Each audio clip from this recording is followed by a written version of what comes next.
O, yun o. Andito na tayo sa Danao City, Northern Cebu. Or Cebu Province, no? Or Danao City, Metro Cebu. So, ngayon, bali, ito kasi mga Duterte family, no? Respectfully, former President Rodrigo Roa Duterte is ano siya, no? Cebuano Litinyo. Maguindanao and Surigao nun, no? Not sure kung tama ba yun. Basta, ang nanay niya is from Mindanao at ang kanyang tatay is Leyte in the Danao. Basta, itong Cebu, isa sa lugar ng mga Duterte in the Frasco. So, tingnan natin, basahin natin ang information about Rodrigo Roa Duterte. So, Rodrigo Roa Duterte, born March 28, 1945, also known as Digong or Rodi, and by the initials Duterte in PRRD, is a Filipino lawyer and politician who served as the 16th President of the Philippines from 2016 to 2022. He is the chairperson of PDP Laban, the ruling political party in the Philippines during his presidency. Duterte is the first president of the Philippines the first president of the Philippines to be from Mindanao, and is the oldest person to assume office, beginning his term at age 71. So, pinanganak siya June 30. Ay, mali. Wait lang ha. So, okay, born in Maasin, Leyte. Yun, now in Southern Leyte. Maasin, Leyte, dati, ngayon ay Southern Leyte na. Duterte moved to Davao as a child, where his father, Vicente Duterte, served as provincial governor. He studied political science in the Lyceum of the Philippines University, graduating in 1968 before obtaining a law degree from San Beda College of Law in 1972. He then worked as a lawyer and was a prosecutor for Davao City, before becoming vice mayor and subsequently mayor of the city in the wake of the 1986 People Power Revolution. Duterte won 7 terms and served as mayor of Davao for over 22 years, during which the once crime-ridden city became peaceful and investor-friendly. Duterte's presidential campaign led to his election victory during his presidency. Wait lang, balik na kung ano lang ha, yung may kinalaman sa Danao.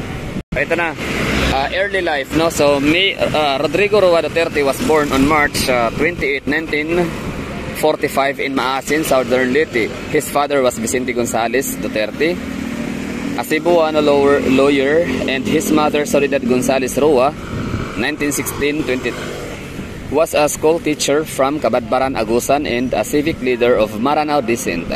Duterte has said that his grandfather was Chinese and hailed from Xiamen in Fujian, China. Duterte has 4 siblings, Eleanor, Jocelyn, Emmanuel, and Benjamin. Duterte's father was mayor of Danao. Ayun pala yun, di ba? So, Duterte's father was mayor of Danao, Cebu, and subsequently the provincial governor of the then undivided Davao province. Rodrigo's cousin Ronald was mayor of Cebu City. So, sino si Ronald na naging mayor ng Cebu City? Frasco? I don't know.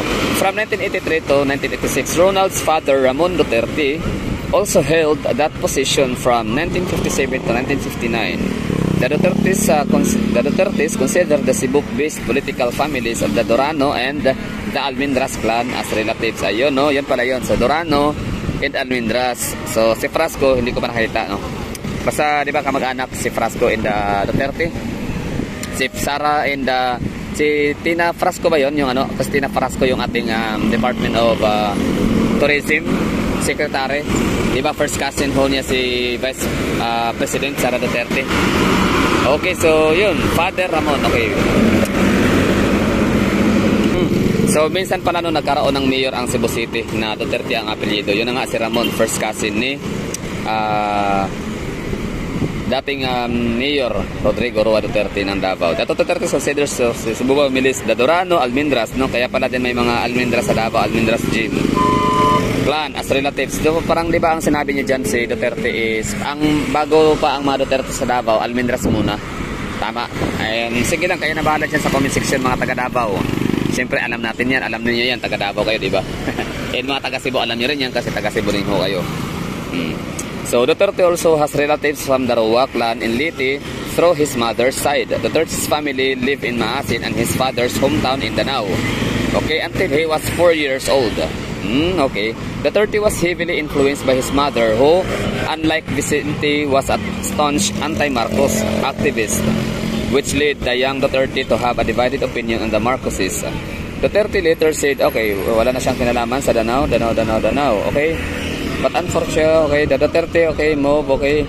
The Dutertes initially moved to Mindanao in 1948 but still went back and forth to the Visayas until 1949. They finally settled in Davao region in 1950. Vicente worked as a lawyer engaged in private practice. Soledad worked as a teacher until 1952. Oh, yun na yun, no? So, Durano and Almendras is coming from Danao, Durano, Almendras and Duterte, no? So, dito talaga sila nakatira sa Danao. Tapos naging mayor ang tatay ni si Vicente Duterte na ayun, Governor Vicente Duterte ng Davao dati. Siyang tatay ni Mayor Duterte na naging president na ni ex-president Rodrigo Roa Duterte. So taga-tiro talaga siya, Danao City. Okay? Naging mayor pa nga. So Cebuano talaga, Cebuano and Litinio. So yun lang, bali nung nakita kayo nung word na yun na Danao, kaya pala ang Danao, Davao na parang napaka-related talaga nito ng dalawang lugar. Davao City, Danao City. Danao. So kapag letter V and letter N lang yung pinagkaiba sa gitna. So para silang one word will consist of 5 letters, tapos yung gitna is letter N and letter V lang yung difference. Tapos ang para sila na situated sila sa hindi pala, southern part pala ng Mindanao ang Davao City. Kasi ito naman si Danao ay northern part, coastal area naman, northern part of Cebu. Tapos facing ang siyempre Central Visayas ang Cebu.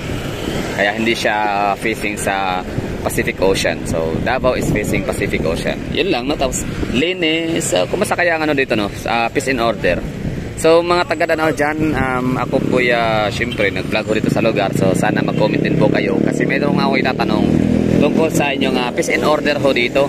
Hindi naman siguro lingid sa inyong kaalaman kung gaano ka-strict ang mga kung gaano ka-strict, no, ang Davao City na magpatupad ng mga city ordinances like no smoking ban, di ba? No smoking in private places or public places.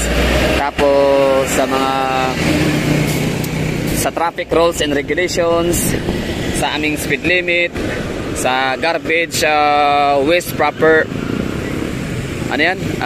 garbage waste management. So kumusta sa Danao City? Siguro talaga hindi naman siguro talaga lingis yung kaalaman na ang Davao City is isa yan, no, sa pinaka famous, no, sikat, kilala ang Davao City pagdating sa mga ganong mga city ordinances. Parang naging icon ang Davao when it comes to cleanliness and orderliness and yan. So ano sa tingin nyo, meron ba kang similar ang Danao City? Siyempre, di ba, dito nang gagaling yung mga Duterte tsaka yung pamilya nila talaga, di ba, galing sa Danao. So ano sa tingin nyo, let me know in the comment box. At yan, ang ganda ng lugar ho ninyo. So sa bagay, kita ko rin naman linis. Kasi ang ganda pa ng hangin, presko. Pero parang malamig dito pag gabi. Kasi dito nga tayo sa may lilim ng Pag-ibig Fund building, pero hindi tayo nasisigatan ng araw. Kaya medyo malamig yung hangin. Kaya mas maganda talaga dito na may init ng araw, tapos malamig, presko ng hangin. So perfect combination siya. Kumbaga tamang timpla lang.